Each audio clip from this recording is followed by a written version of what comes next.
लिपट कर अभी कुछ देर पहले सोनम खड़ी हुई थी और उसके एहसास की भीनी भीनी खुशबू अब भी उसकी शर्ट से होती हुई अमित के रोम रोम को महका रही थी। अमित ने भी एक बार फिर से उस भीने से एहसास को जी भर के महसूस किया और अपने सर पर हाथ फेरते हुए अंदर अपने रूम की ओर चला गया। सोनम वहां से अमित की बात का जवाब दिए बिना ही चली आई थी, पर सिर्फ शरीर से। वो अपना मन तो वहीं छोड़कर आई थी जहां अमित उसकी आंखों में देखकर उससे जानना चाह रहा था कि वो ठीक है या नहीं, और उसका मन अमित से ये बात पूछना चाह रहा था कि क्या वो नहीं जानता कि वो कैसी है।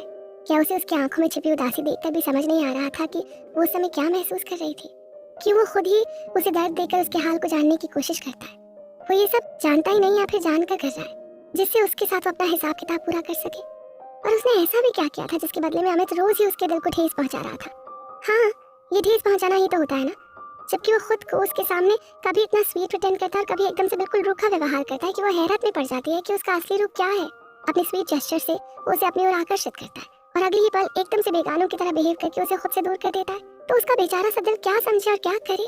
बहुत अजीब सी फीलिंग से दो चार हो रही थी सोनम उस वक्त अपने और अंजलि के लिए अलॉटेड उस हॉस्टल रूम में। एक बेड पर अंजलि कब की सो चुकी थी, उसके भोले से मुखड़े पर सौम्य मुस्कुराहट फैली हुई थी। काश कि हमें भी आलू की तरह ही नींद आ जाती तो कम से कम कुछ समय के लिए तो अपनी मुश्किलों से पीछा छुड़ा पाते हम। सोनम ने एक नजर सोती हुई अंजलि पर डाली और उसे सही से कमल उड़ाकर खुद अपने बेड के सिरहाने से टेक लगाकर बैठ गई। रात गहराती जा रही थी पर सोनम की आंखों ने नींद को अपने आने के लिए सख्ती के साथ मना कर दिया था। बेड के सामने की खुली हुई खिड़की से उसे बाहर आसमान में तारों के साथ मजे से सैर पर निकले चांद को देखकर बहुत जलन हो रही थी। तुम सबको अपनी चांदनी की शीतलता देते हो तो थोड़ी सी शीतलता उस खड़ूस सड़ू सर को भी दे देते तो तुम्हारा क्या चला जाता।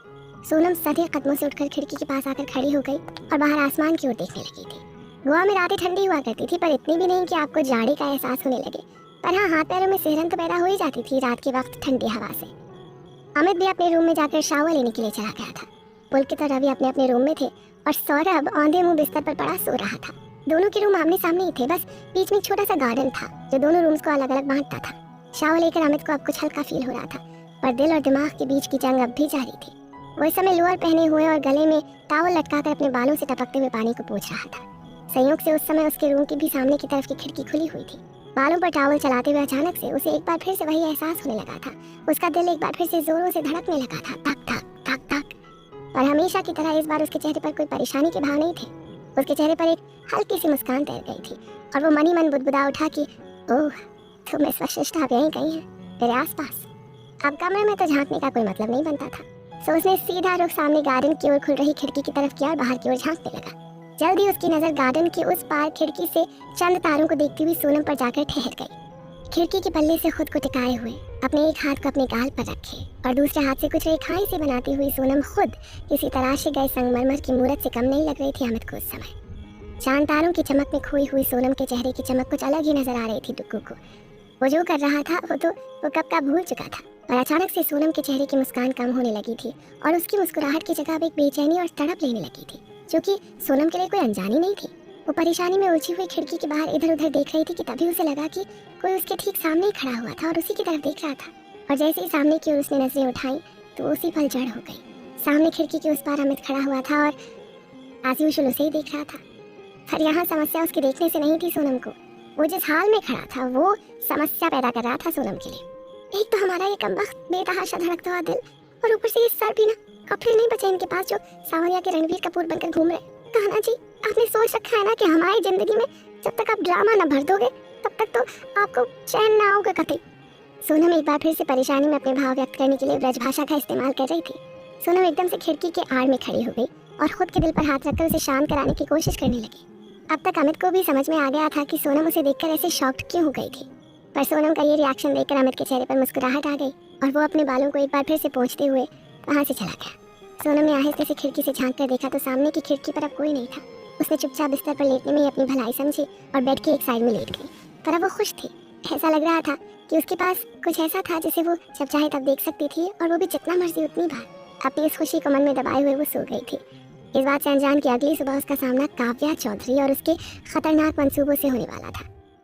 सुबह सुबह गोवा के एमएच के रेजिडेंशियल एरिया का वो कमरा जिसमें रात को काव्या और रश्मि दोनों को सोता हुआ छोड़कर पुलकित और रवि चले आए थे, वहाँ हंगामा खड़ा हुआ था। हंगामा खुद सीनियर्स कर रही थी। आखिर हमें हुआ क्या था जो हम लोग यहाँ तक आ गए और हमें होश तक नहीं था। काव्या गुस्से में लाल पीली हुई जा रही थी। उसका पूरा का पूरा साथ रश्मि भी हूँ हाँ करके दे रही थी। अब मुझे कोई कुछ बताएगा भी या फिर मैं तुम सबकी चुप्पी को वही समझू जो मेरे दिमाग में आ रहा है। काव्या अपने सामने खड़े अपने ही क्लासमेट सौरभ और रवि के ऊपर बरस रही थी। सौरभ और रवि दोनों इसे समझा रहे थे कि ठंडा पीने के बाद शायद तुम्हें नींद आ गई थी और इसलिए तुम सो गई थी, पर सौरभ का ये लॉजिक किसी के भी गले से नहीं उतर रहा था। बाकी जूनियर्स की तो काव्या के सामने आने की हिम्मत भी नहीं थी। वो तो बस कमरे के बाहर गैलरी में ही खड़े हुए कान लगाए अंदर की धुआंधार को सुन रहे थे। ये लो, जिनकी वजह से सौरभ ने ये रामायण की थी, अब वही लोग काव्या के सामने आने से बच रहे थे। What the hell is happening here? Amit और पुलकित दोनों ही वहाँ पहुँच चुके थे। सर वो अंदर काव्या मैम, सौरभ सर और रवि सर की बैंड बजा रही है। अजय धीरे धीरे रुक रुक कर बोल रहा था। What the? अमित अजय की बैंड बजाने वाली बात पर आगे कुछ भी कहते हुए रुक गया। पुलकित ने उसे इशारे से मना कर दिया था और अंदर चलने के लिए इशारा कर दिया था।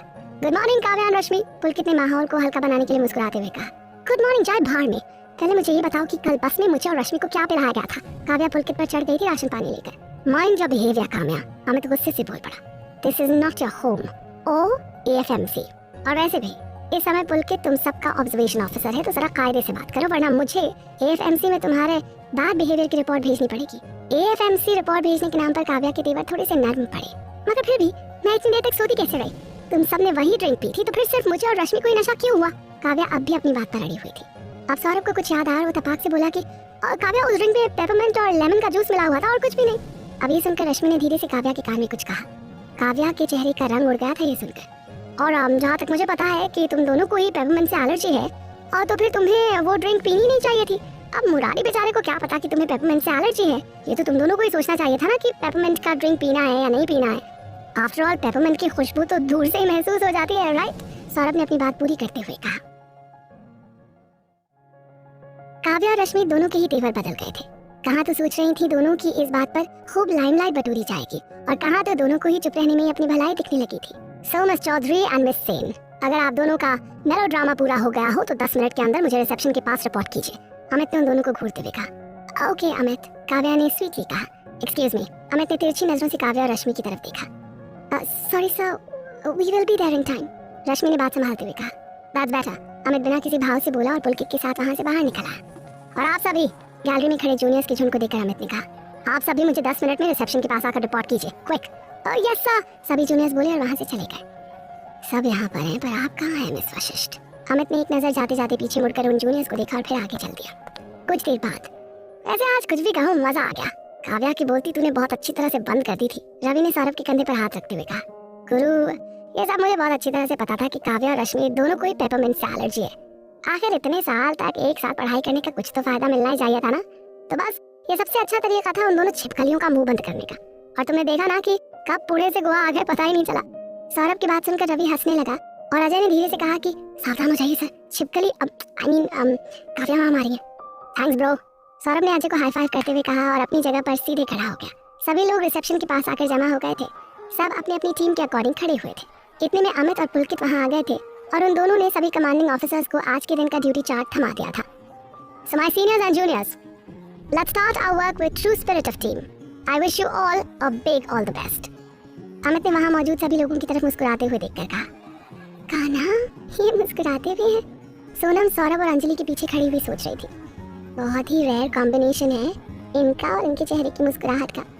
यहाँ के हेड से हमारी बात हो गई है और आप सब यहाँ के स्टाफ के साथ आज असिस्ट करेंगे। इस ड्यूटी चार्ट में सबकी ड्यूटीज लगी हुई हैं। जिस टीम की जिस डिपार्टमेंट में ड्यूटी लगाई गई है वो उस डिपार्टमेंट के हेड को रिपोर्ट करेंगे, पर सिर्फ अपनी अटेंडेंस देने के लिए। किसी भी कंडीशन में ये ड्यूटीज बदली नहीं जाएंगी, और अगर ऐसा करना बहुत जरूरी हुआ तो ऐसा सिर्फ आपके ऑब्जर्वेशन ऑफिसर्स ही कर सकेंगे। पुलकित ने सबको रूल्स एंड रेगुलेशन समझा दिए थे। And one more thing, that's very important for all of you, Amit ने अपनी गंभीर मुद्रा में कहा। सब सांसें रोके अमित को ही देख रहे थे। Keep your phone on switch off mode. आपके फोन्स ऑन होने की इजाजत सिर्फ लंच ब्रेक में ही होगी। In duty hours phones are strictly restricted. Is that clear to all of you? Amit ने सबसे सख्ती के साथ पूछा। Yes sir, सब लोग एक साथ बोल पड़े।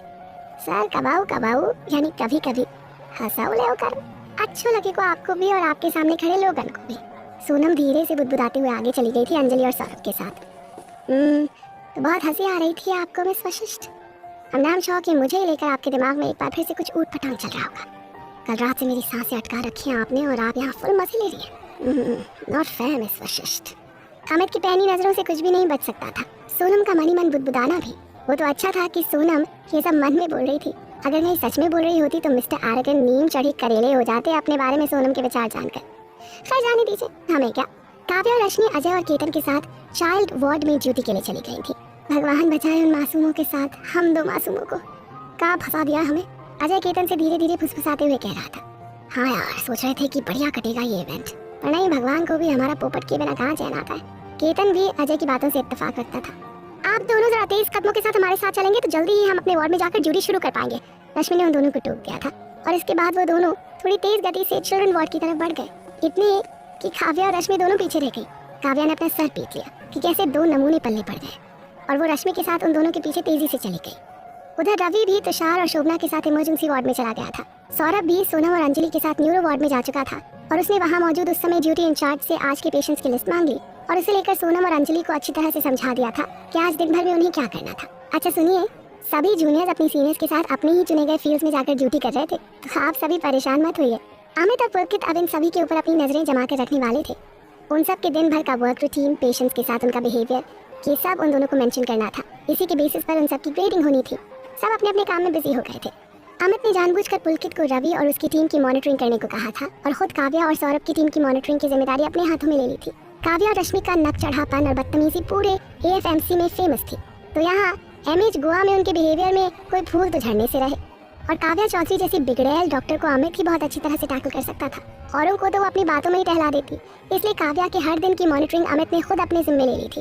और रही बात सौरभ की टीम की मॉनिटरिंग, तो वैसे तो उस टीम को मॉनिटरिंग की कोई ज़रूरत नहीं थी, पर फिर भी जब सोनम उस टीम का हिस्सा थी तो फिर मिस्टर अकड़ू को तो उस टीम की मॉनिटरिंग करनी ही थी।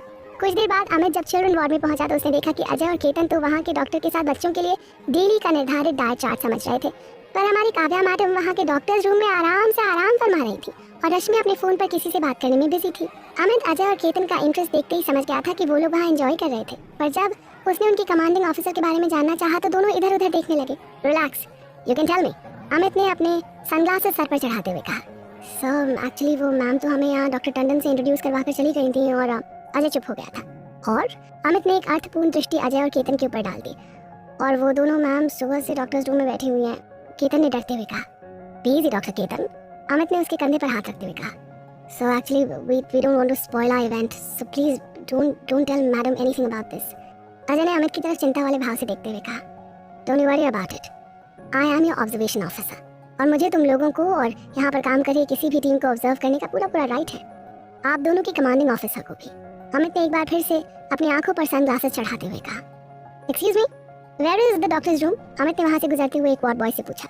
सर इधर से राइट चले जाइए और फिर लेफ्ट टर्न लेकर पहला रूम है, उस वार्ड बॉय ने हाथों के इशारे से बताया और फिर अपने रास्ते चला गया।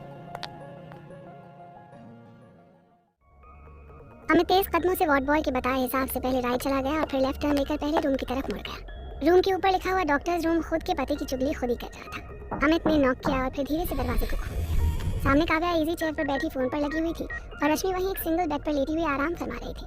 अमित को देखते ही दोनों के चेहरे सफेद पड़ गए। ओह आई सी, बहुत बढ़िया तरीके से आप दोनों अपनी ड्यूटी को अंजाम दे रही हैं, वेल डन।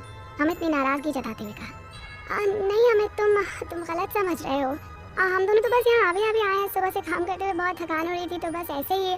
रश्मि अपने दोनों के बचाव में सफाई देते देते रुक गई थी। अमित ने उसे गुस्से में घूरते हुए देखना जो शुरू कर दिया था। For your kind information I just want to tell you this that I am your observation officer for this event, so mind your language. Doctor Rashmi से सॉरी सर, मैं तो बस रश्मि काव्या के इशारे पर चुप हो गई थी। क्या हुआ अमित, इतना हाइपर क्यों हो रहे हो बेबी? काव्या ने जैसे अपनी एक उंगली अमित के गाल पर रखने की कोशिश की, अमित ने उसकी उंगली को झटकते हुए कहा, mind your behaviour you miss Kavya Chaudhary, call me only sir. आप दोनों यहाँ सुबह से हैं और ये बात उस वार्ड की CCTV फुटेज में भी साफ दिख रही है। आप दोनों शायद ये भूल गई हैं कि इस इवेंट में आप दोनों को भी अपनी ड्यूटी करनी है और साथ ही साथ अपने जूनियर्स की हेल्प भी करनी है। और आप दोनों के मिजाज को देखकर तो ऐसा लग रहा है जैसे आप दोनों यहाँ ड्यूटी नहीं आराम फरमाने आई हैं। अमित ने दोनों सीनियर्स को ही बुरी तरह लताड़ दिया था और अब दोनों सर नीचे किए हुए खड़ी थी पर थोड़ी देर के लिए।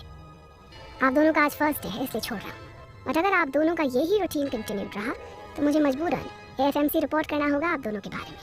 अमित ने उन दोनों को वार्निंग देकर कहा कि now go to your work and please make sure कि आप दोनों लंच से पहले कोई ब्रेक ना लें। अमित ने अपना फरमान सुनाया और तीर की तरह वहाँ से निकल गया। इसका तो दिमाग ही हाई चल रहा है, हमारे बीच का होकर हमें ही धौंस दिखा रहा है अपने ऑब्जर्वेशन ऑफिसर होने का। रश्मि ने अमित के कमरे से जाते ही कहा और ढंग से बिस्तर पर गिर पड़ी। चलो बेबी, नया ऑफिसर बना है, कुछ देर मजा लेने देते हैं। मेरे डैड अगर चाहें तो इसके जैसे 100 ऑफिसर्स मेरे कदमों में लाकर रख देंगे। मुझे तो इसकी आकर अपने कदमों में लानी ही है। और उसके लिए मुझे सही वक्त का इंतजार करना होगा।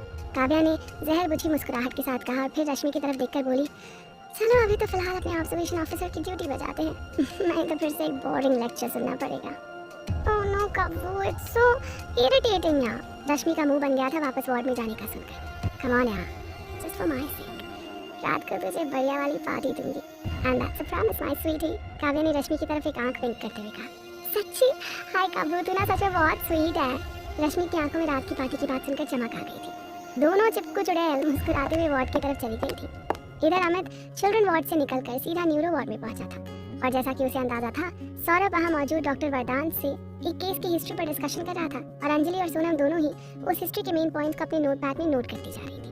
हालांकि इस सब के बीच बीच अंजलि कभी कभी सौरभ सर को प्यार से ताड़ भी लेती थी, तो सोनम उसे धीरे से कोहनी मारकर कहती कि आलू अभी केस पर ध्यान दो, नहीं तो हम ना तुम्हारे दिल का जरूर बाईपास कर देंगे। प्यार की दुश्मन खुद तो किसी से करेगी भी या नहीं पता नहीं, पर मुझे मेरे प्यार को चैन से देखने भी नहीं दे सकती।